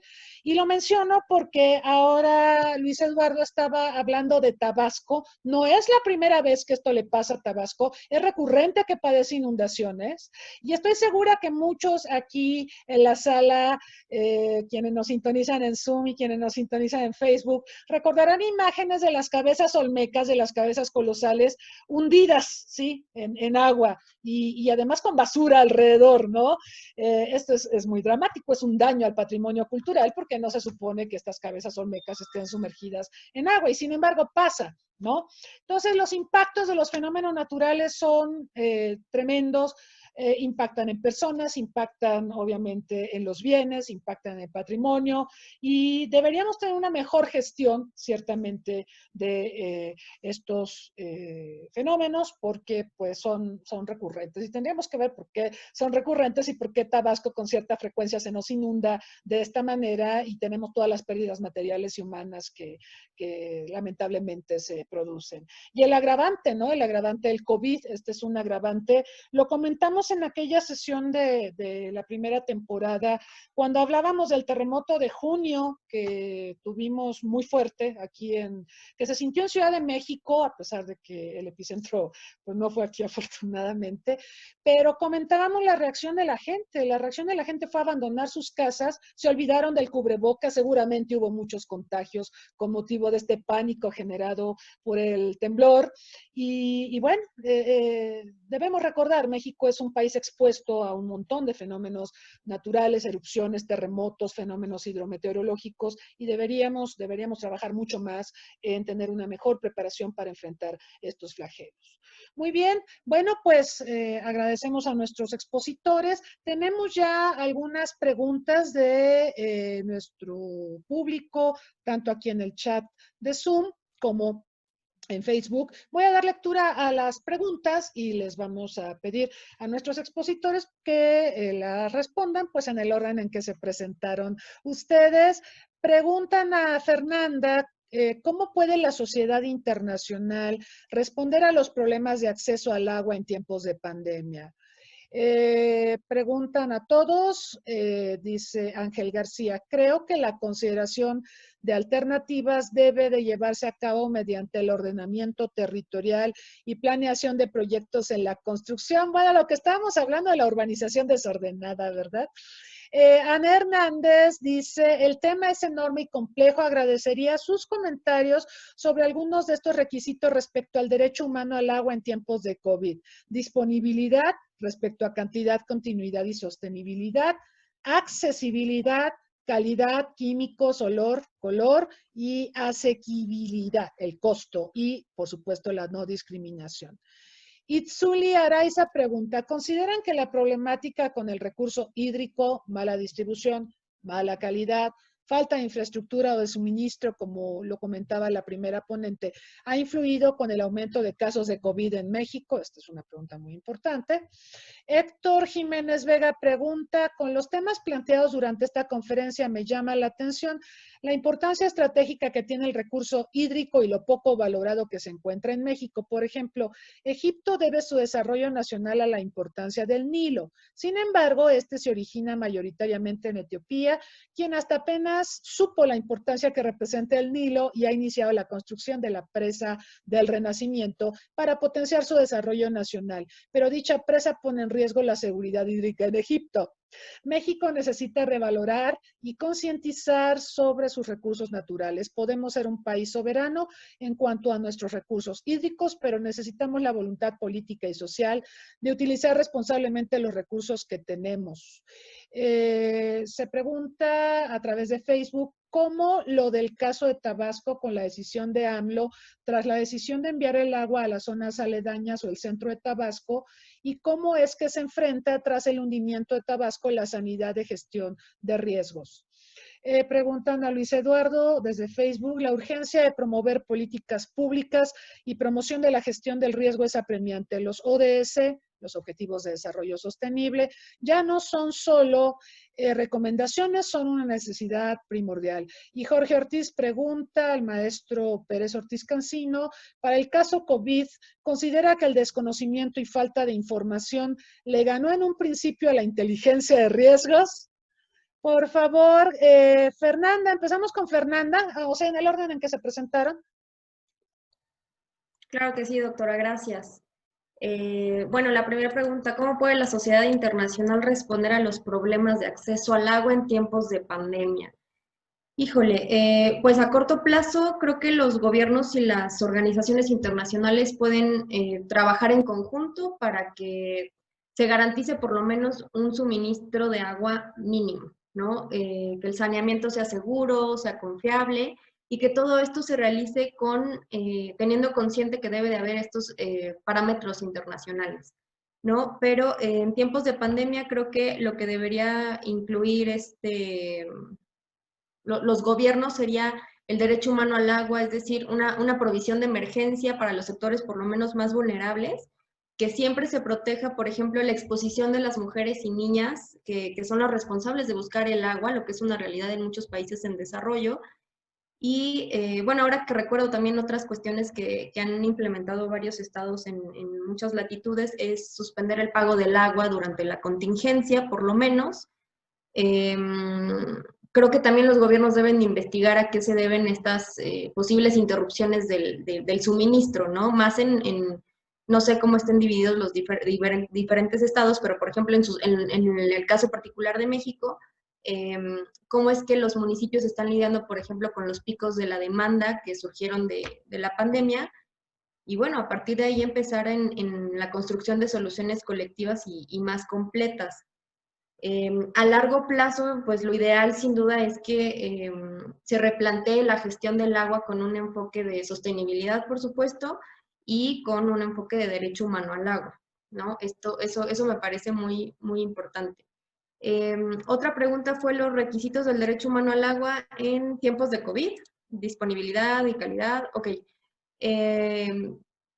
Bueno, por disponibilidad, ¿qué entendemos? ¿No? Implica que todas las personas deben de recibir agua de manera continua, suficiente, ya sea para uso personal, para uso doméstico, y esto incluye, pues, contar también con instalaciones de saneamiento dentro del hogar. La calidad, por ejemplo, esta parte, pues obviamente que el agua sea de calidad, que sea segura, que garantice la higiene, que estén libres de microorganismos, de sustancias químicas, de sustancias radioactivas, que sea de un color, olor y sabor aceptables. Incluso, de hecho, existe una guía por parte de la Organización Mundial de la Salud sobre la calidad del agua, ¿no? Otra cuestión, accesibilidad física. Pues que le sea posible a todos los sectores de la población tener al alcance pues de su casa las instalaciones, que puedan hacer uso de ellas de manera segura. Y obviamente tiene que tener la conciencia de este complemento, ¿no? Que tengan en cuenta el género, el ciclo vital, pues de las personas, y también la cuestión de la intimidad es súper importante. La asequibilidad, ok. Esto implica que el servicio de saneamiento pues sea en términos de costos accesibles, ¿no? Que incluyendo la construcción, el mantenimiento de las instalaciones, el tratamiento, la eliminación de toda la materia pues fecal que está dentro de los sistemas, pues sí debe de tener un precio, pero tiene que ser asequible para todas las personas, y esto significa que no debe de comprometer la posibilidad a lo mejor de ejercer el resto de sus derechos, ¿no? Y bueno, esto es una observación que hizo esto es parte de la observación general 15 del derecho humano al agua. Y entonces, pues sí, esta dice que no se debe de comprometer la capacidad de las personas para que puedan acceder al mismo tiempo a otros bienes como salud, educación, vivienda. O sea, que el costo del agua no sea impagable, ¿no? Y me parece que, ¿qué otra pregunta? ¿O hasta ahí quedamos? Los demás, en el resto de estados, pues sí, obviamente esto contribuye a que, o sea, si no tenemos agua, pues claro que esto influyó a que existieran mucho más casos de COVID, ¿no? Esto es una realidad. Y pues sí, coincido con la persona que dijo que se necesita voluntad política, y justo por eso mencionaba yo la coyuntura, esta parte del acceso al agua, pues ya lo tenemos. Se hizo desde el 2010 el reconocimiento a través de la ONU. En 2012 hicimos aquí un proceso en el que se reconoció en la Constitución. Y bueno, del 2012 teníamos un plazo de 360 días para generar una nueva ley, y ya estamos en 2020 y pues no se ha visto esto, ¿no? Entonces, obviamente necesitamos una voluntad política, y también no nada más eso, ¿no? Sino la participación de todos los sectores que estén involucrados y que puedan también tener este derecho de decidir. Gracias. Muchas gracias, Fernanda.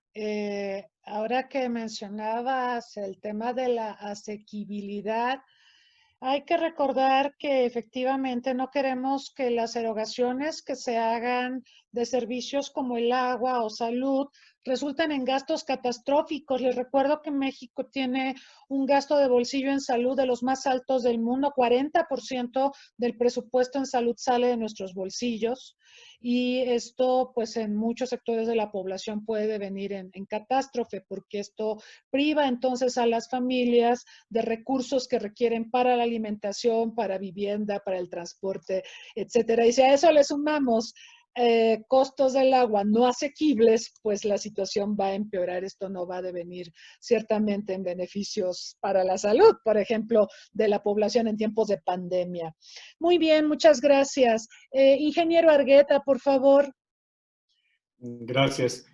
Fíjense que escuchando tanto la pregunta como la respuesta que se hizo hace un momento, es un poquito complicado en ocasiones entender que, si bien es cierto, todo el mundo tenemos la voluntad y el interés porque tengamos un sistema eficiente en el suministro, esto en la práctica es muy complicado. ¿Por qué lo comento?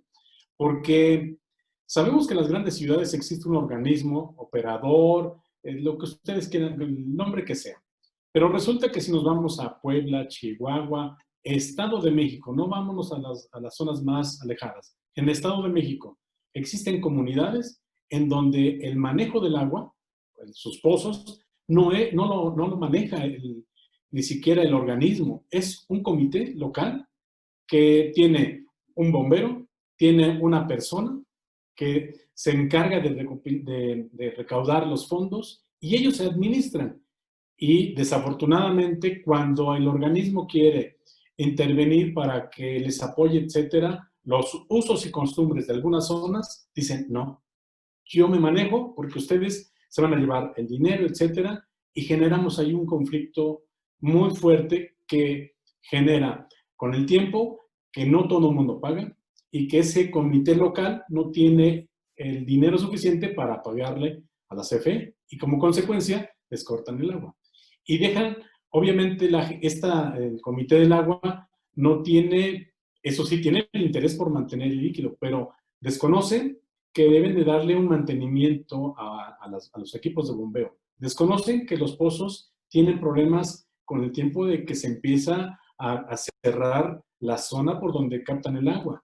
Y llegan 5 o 7 años después a pedir que les repongan un pozo. Y el pozo se repone, pero en el mismo sitio, sin los estudios necesarios, y el mismo comité vuelve a manejar ya toda la parte económica. Y es un círculo vicioso. Esa es la triste realidad. Y en momentos como los que se están presentando con el COVID, la gente, y lo menciono porque lo vivimos en estos meses que estamos haciendo trabajos en varias regiones, nos enfrentamos con que la gente viene, oiga, ustedes van a darnos la solución. Pues yo les digo qué está pasando, pero nosotros como técnicos no tenemos ni el recurso, salvo la opinión técnica de qué se debe de hacer. Y después le pregunta uno al organismo, esa localidad yo no la manejo, ellos lo manejan. Entonces, el acceso al agua como viene en los libros o como se ha sugerido, la realidad dista mucho de cómo se debe de hacer. En calidad, ya lo mencionaba, hay históricamente muchos sitios en donde tenemos problemas de calidad y de igual forma las localidades y los mismos organismos hacen la perforación o la búsqueda del agua sin tomar en cuenta aspectos naturales. Muchas ocasiones hemos escuchado que le echan la culpa a empresas mineras, etcétera, que efectivamente tienen una responsabilidad importante, pero que de manera natural en otros sitios el agua ya viene con elementos que no se dan cuenta y que piensan que no existen. Y bueno, quien visita la ciudad de Toluca, al pasar, ya prácticamente entrando a lo que es Lerma, inmediatamente identifican que están llegando a Toluca. ¿Por qué? Porque las industrias tienen sus descargas que están contaminando a uno de los grandes sistemas de recorrido de aguas superficiales que tenemos, que es el río Lerma. Y vean ustedes fotos o quienes transitan por Querétaro, Guanajuato, Jalisco, cómo pasa el río Lerma. ¿De dónde nace toda la contaminación? De aquí, de la zona industrial. Pero si a eso le sumamos que en el recorrido hay poblaciones en donde tiramos las aguas negras, las aguas de esas casitas, y ahí vamos teniendo un cúmulo de contaminantes que difícilmente lo hacemos. Alguien por ahí decía, ponía un ejemplo de algunos países europeos, y en la misma plática decía, no, los europeos no son ejemplo, que ellos tenían zonas muy contaminadas, sí, pero al tiempo, ¿qué ocurrió? Tuvo que pasar una serie de catástrofes para que entendieran que con la participación de todos podían salvar pues ya el recurso que todos necesitamos. Entonces, es un problema que debemos ya de poner la atención en cuanto a la calidad. La accesibilidad, bueno, pues simplemente es una suma de todos esos problemas que nos generan, que como puse al final de la presentación, requiere la participación de todos. Ahora, ¿qué ha hecho la parte internacional? Bueno, hay muchas empresas y de hecho, organismos que quieren participar en México. Nos consta que quieren, oye, ¿qué podemos hacer en México? Desafortunadamente las autoridades, independientemente de los colores, pues dicen, no, pues porque ustedes van a quererse llevar algo. Y nosotros sabemos que existen empresas de Estados Unidos y de Europa que lo que quieren es aportar. Pues simplemente se requiere ponerse sobre la mesa a ver cuál es la forma de colaborar, y sí los hay. En México hay organismos internacionales que están participando para, por ejemplo, lo que es la recolección del agua de lluvia. La están haciendo, y no se requiere mucho. Y se necesita en esas zonas en donde no hay un sistema o organismo de suministro de agua. El agua de lluvia es una buena solución para aquellos sitios. Y lo más risible, hace unos 2 meses vino una persona que se dedica a construir, quiso poner un sistema de captura de agua, etcétera. El propio organismo, la autoridad le puso miles de trabas. ¿Qué hizo? ¿Sabes qué? Desecho esa forma de captar, mejor que se vaya. Entonces, ahí tenemos que, tanto usuarios como autoridades, tener esa mentalidad abierta para que realmente apoyemos todos en aprovechar de la mejor manera el agua. Esos serían mis comentarios. Muchas gracias, ingeniero. Maestro Pérez Ortiz, por favor. Muchas gracias. Para David Albores, esta relación entre política pública, gestión integral de riesgo de desastre y objetivos de desarrollo sostenible, me parece que nos regresa a la idea de analizar esto desde un enfoque sistémico. Y quiero plantear el ejemplo de Iztapalapa, que viene, por supuesto, en el libro que mencionabas, doctora. La idea de que gran parte de los riesgos de Iztapalapa está asociada a la escasez de agua potable. Iztapalapa extrae el agua del subsuelo, la mayoría porque el abasto que le mandan del Cutzamala no es equitativo en toda la ciudad. La gente del poniente del Valle de México recibe más agua del Cutzamala que la gente de Iztapalapa. Pero hay un agravante en Iztapalapa. En Iztapalapa el subsuelo no se hunde de manera pareja. Hay asentamientos diferenciales, particularmente por la Sierra de Santa Catarina y por el Peñón. Lo vemos cuando vamos hacia Puebla, brincamos ahí en Zaragoza, esa región, porque cuando se hunde el suelo, las sierras no se hunden, entonces se estira el suelo, se fractura, se rompe. Lo vimos también en el sismo del 19 de septiembre, gran parte de los daños estuvieron asociados a la subsidencia diferencial, al fracturamiento y a las fallas provocadas por la sobreexplotación de los acuíferos de Iztapalapa. Y eso sin agregar lo que muy bien mencionaba Martín, de los problemas de llevar agua a la Sierra de Santa Catarina, a la parte alta de esta sierra. Entonces, si esto lo amarramos, todos estos elementos sistémicos de distribución inequitativa del agua, calidad del agua, subsidencia, fracturamientos, sismos, inundaciones, es paradójico que Iztapalapa se inundan al menos 28 colonias, las más frecuentes, recurrentes, y al mismo tiempo no tienen agua. Se han hecho algunos trabajos de captura, de cosecha de agua en la Sierra de Santa Catarina. Sin embargo, es importante pensar que esto se debería de hacer en el poniente, es decir, los ricos deberían estar recuperando el agua de arriba para que los más pobres de algún modo pudieran recibir más agua. Y la otra es que deberían cerrarle el agua al poniente para que le llegue al oriente. Y esos temas no están en la agenda, la desigualdad en la distribución del agua de fuentes externas, ¿no? Entonces, por supuesto, una política pública que resolviera estos problemas de riesgo asociados al abasto de agua, pues tendría que generar una sobreexplotación en los acuíferos del poniente, que tiene menos problemas de agrietamiento, su condición geológica, la diferencia entre el suelo blando y el suelo duro es como una playa tipo Cancún que va poco a poco, y por el otro lado en Iztapalapa es abrupta la transición geológica.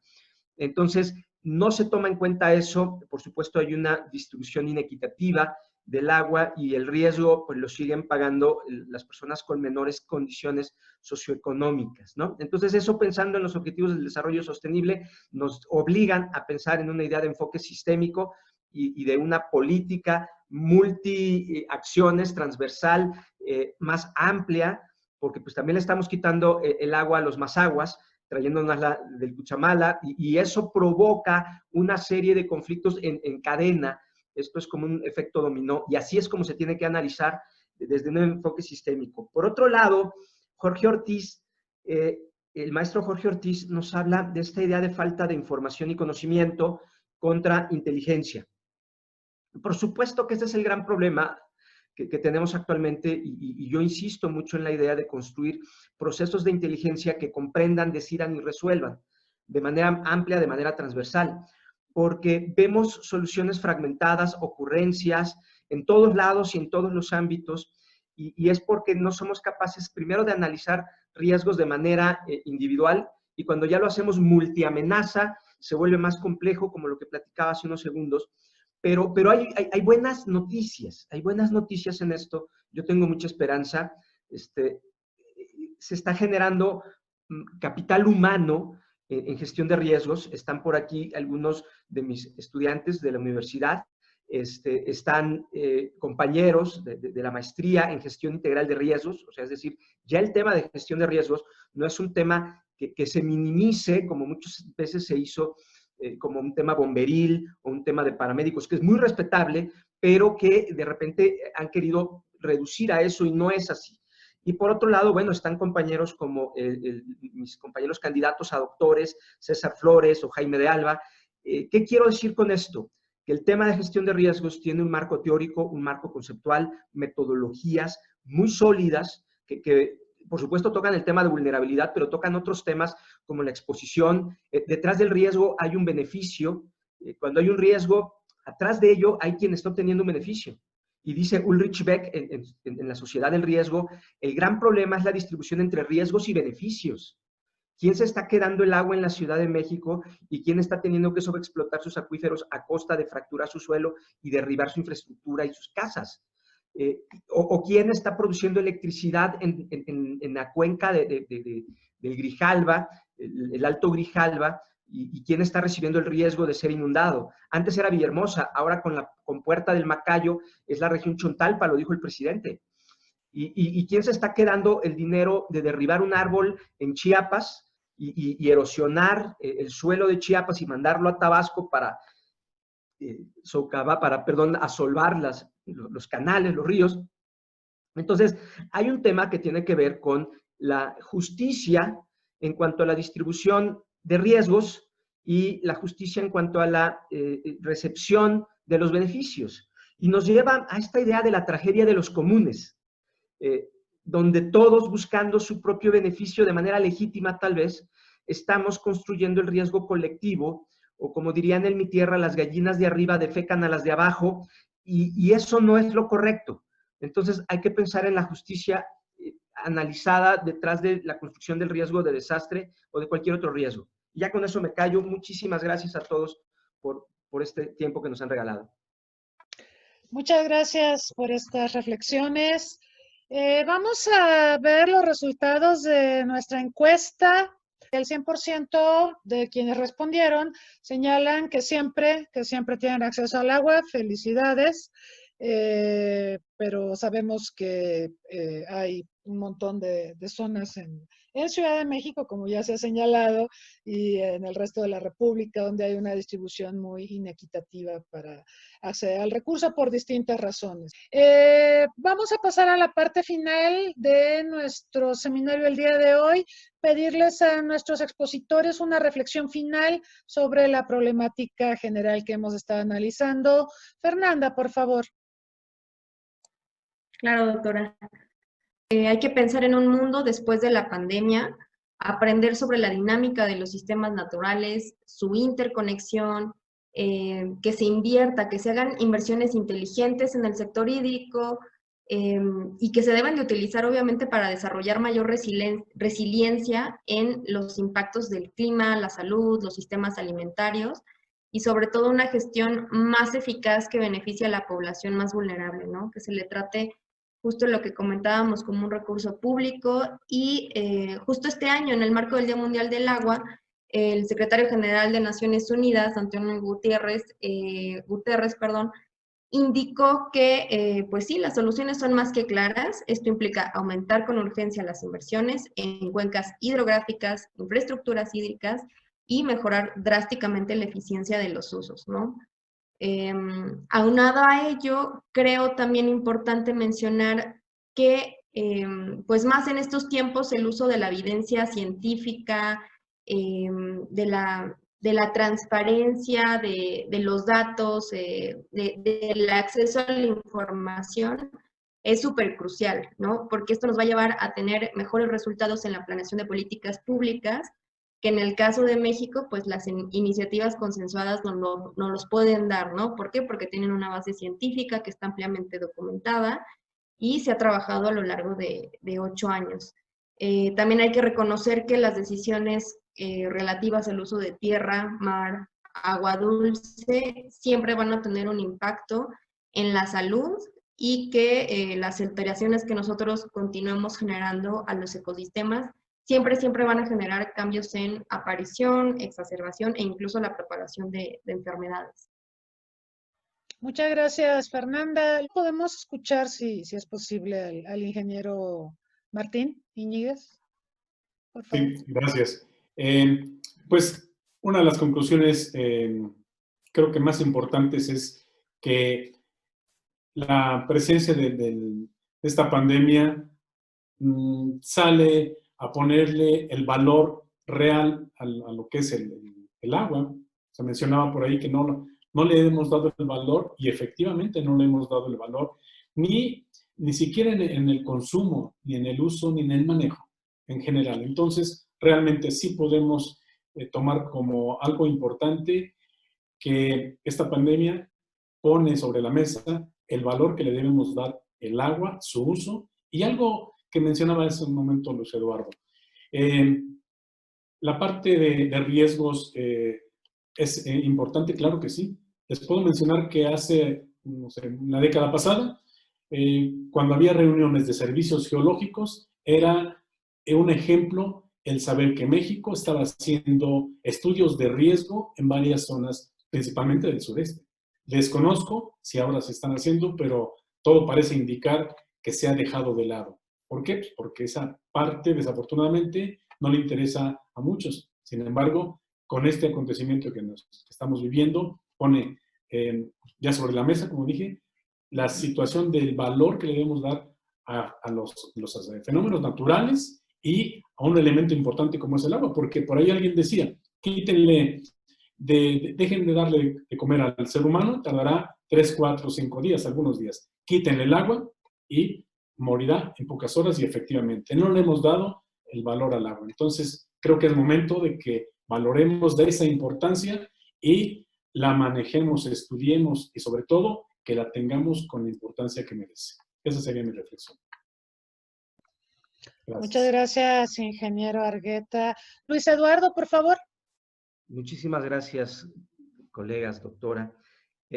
Bueno, yo concluiría con esta idea de que se requiere más inteligencia de riesgos, multiamenaza. Hemos hecho un trabajo interesante sobre amenazas simples o individuales, pero nos ganó aquí la amenaza, y más en México, donde no se hizo inteligencia, donde apenas después de 9 meses surgen los primeros sistemas de inteligencia para detectar. Hay una inteligencia epidemiológica pues, de los años 70, con una incapacidad enorme que ya se demostró. Se dijo desde un principio, se habló en muchos foros sobre la necesidad de utilizar otro tipo de instrumentos de inteligencia, particularmente con este virus que se estaba ocultando. Tristemente, debo decir que viene lo peor de la pandemia. Es decir, mencionaba yo ayer que como en los tsunamis, las pandemias nos han demostrado históricamente que la segunda ola es la peor. Entonces, las condiciones de transmisión invernales, por humedad, por temperatura, por la forma en la que nosotros nos encerramos en espacios, son mayores. Entonces, seguramente viene lo peor y hay que estar muy atentos a eso. Se requiere la inteligencia, la están empezando a construir. Ciudad de México, me agrada esta idea de que utilicen APPs, donde pues tú registras dónde estuviste para que si alguien salió enfermo, te guardes en tu casa 5 días, en tanto vemos si estás o no enfermo. Entonces, lo hicieron muy lento, entonces necesitamos inteligencia de riesgos multiamenazas. La pandemia, repito, viene lo peor, unas políticas públicas de enfoque sistémico, transversal, son necesarias para estos escenarios multiamenazas, sobre todo, y que particularmente dejemos las ocurrencias a un lado y sea el análisis racional de los datos, relaciones causales, comunicación de riesgos efectiva para la toma de decisiones colectiva, la gobernanza. Muy bien lo dijo Martín, le tenemos que entrar todos a la solución de estos problemas, pero para eso se requieren liderazgos que traigan como banderas datos, que traigan como bandera ciencia, que traigan como bandera soluciones factibles en lo técnico, en lo político, en lo económico, en lo social, en lo ambiental, en lo administrativo. Entonces, se requiere política pública, sin duda. La Ley General de Protección Civil hasta hoy planteaba las políticas públicas de gestión de riesgo como ese enfoque, y digo hasta hoy porque al rato los diputados me parece que van a cambiar la ley, no sé si ya la cambiaron, no sabemos con claridad cuál fue el proyecto final. Ayer escuché algunas dolencias de lo que plantean, pero bueno, ya tendremos tiempo de corregirlo, no siempre vamos a estar bajo estas condiciones y habrá tiempo de corregir los errores. Y finalmente, el tema de la justicia.